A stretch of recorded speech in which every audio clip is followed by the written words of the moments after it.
In today's video, we are putting two brand new AI coding models head to head, Claude Opus 4.6 and GPT 5.3 Codex.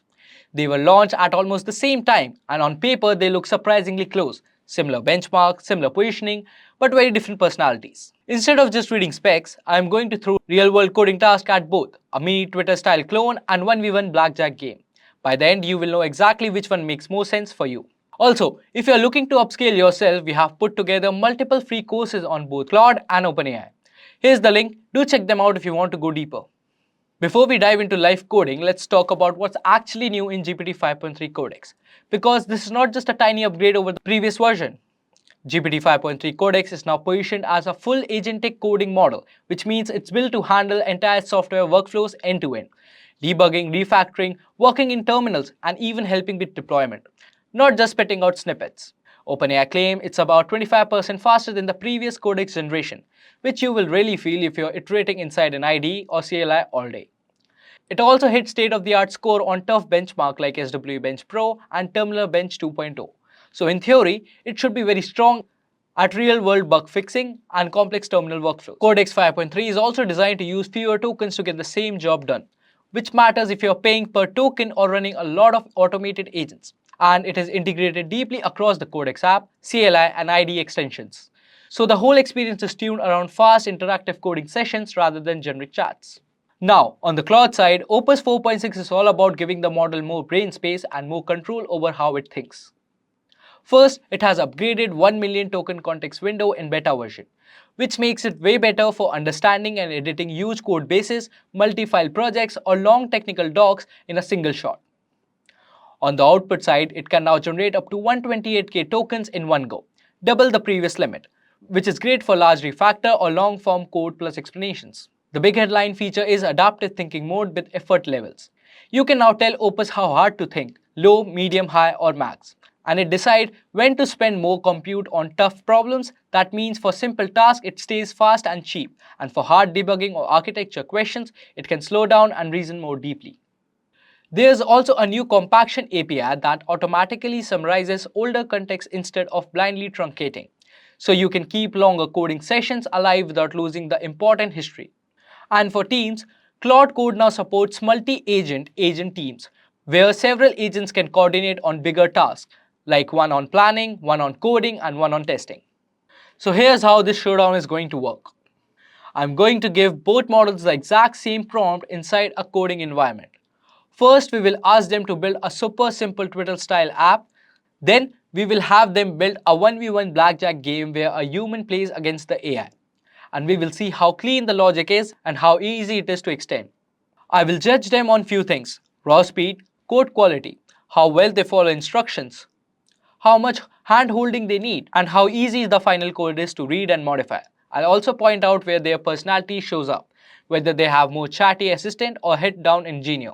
Alright, with that context on the way, let's jump onto the hands-on side and see how actually they code. So now, let's switch over to both the models and start building our mini Twitter clone project. On my left, I have Claude Opus 4.6 and on my right, I have GPT Codex 5.3.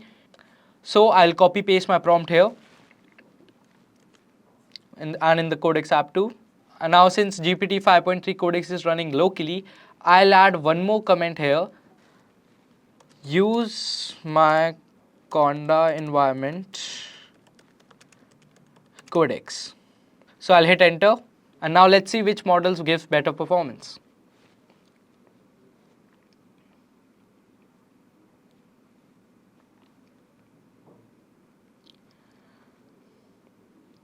So both models are thinking right now and let's wait for the results.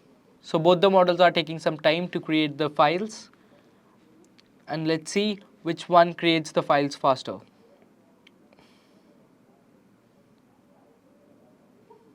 I think Claude Opus 4.6 will be faster than Codex 5.3. So both the models are now creating individual component tabs.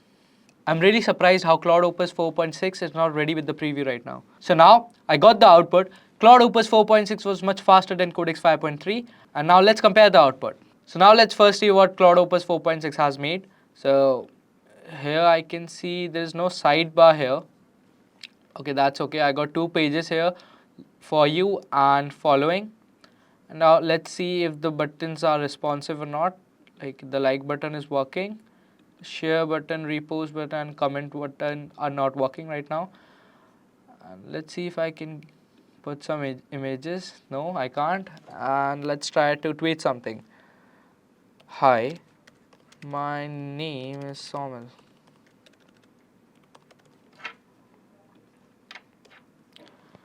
So I'll post this. Okay, and I can like it. Okay, that's good. So now let's review Codex 5.3 output. So now let's review the results of Codex 5.3. So I got a nice sidebar here, but these are not responsive. Okay, there are no images for reply, retweet, like and share. But let's see if the buttons are responsive or not. So the reply button is not responsive. Same for retweet, but the like button is working. Okay, that's good. We got some dummy data here.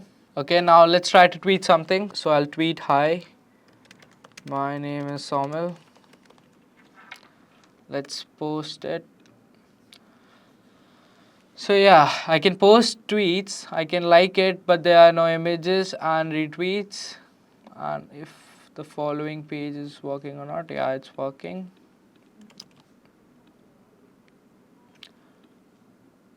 Okay, so on For You page, I can see the results.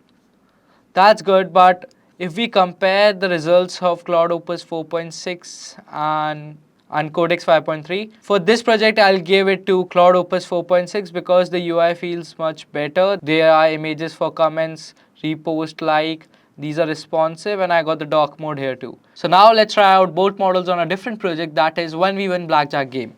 So I'll copy paste my prompt here and I'll hit enter. So this game is not only about creating the UI, but to understand the rules of Blackjack. So let's see how well these models create the game. So both models have started working on the project, and let's see which one is faster in this one. So Codex 5.3 have written the index.html, style CSS and adding a script.js. And right now Opus 4.6 is creating the CSS file for Blackjack game. So our Blackjack game is ready for Opus 4.6, and I'll just ask Codex 5.3 to run the game too. So first let's try Opus 4.6 Blackjack game. Okay, so it is written press deal to start the round, but there's no gap in between deal and 2. But that's okay, I'll click on deal. So I got 13 and the dealer got 6. So I'll stand. And he got 19, so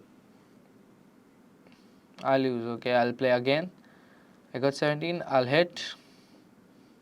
Got 16, I'll stand. And dealer got 17 again.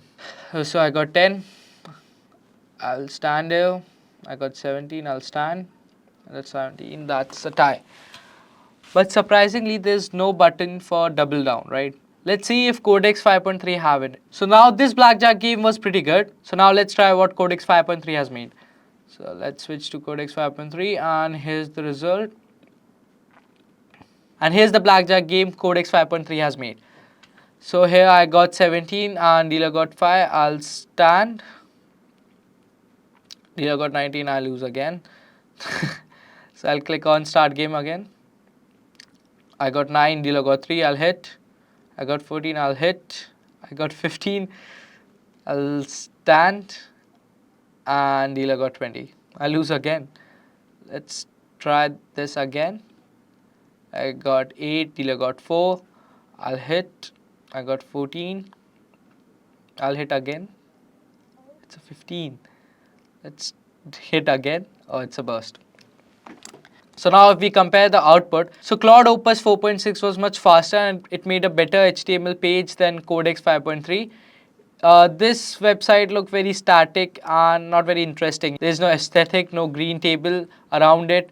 It's just simple Blackjack game. But if we look at the output from Claude Opus 4.6, we got a green map, Blackjack written in golden words, and it's much more attractive than what Codex 5.3 has made. So for both the output, I'll give it to Claude Opus 4.6.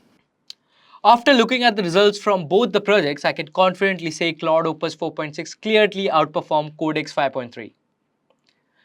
The Twitter clone built by Claude was noticeably better. Codex did manage to create a sidebar panel, but it had missing images and felt incomplete, whereas Claude version looked far more polished and production ready. The gap became even more obvious in the Blackjack game. Codex 5.3 produced a very boring static output. In contrast, Claude Opus 4.6 was way ahead. It delivered a proper green casino mat, a much more attractive UI, and overall engaging web experience. So for this battle between Codex 5.3 and Claude Opus 4.6, I'm going with Claude Opus 4.6. And now I want to hear from you. Which one are you choosing? Drop your pick in the comment section. If this was helpful, don't forget to like the video, subscribe and hit the bell icon so you don't miss the next round of AI model battles. Thanks for watching and I'll see you in the next video.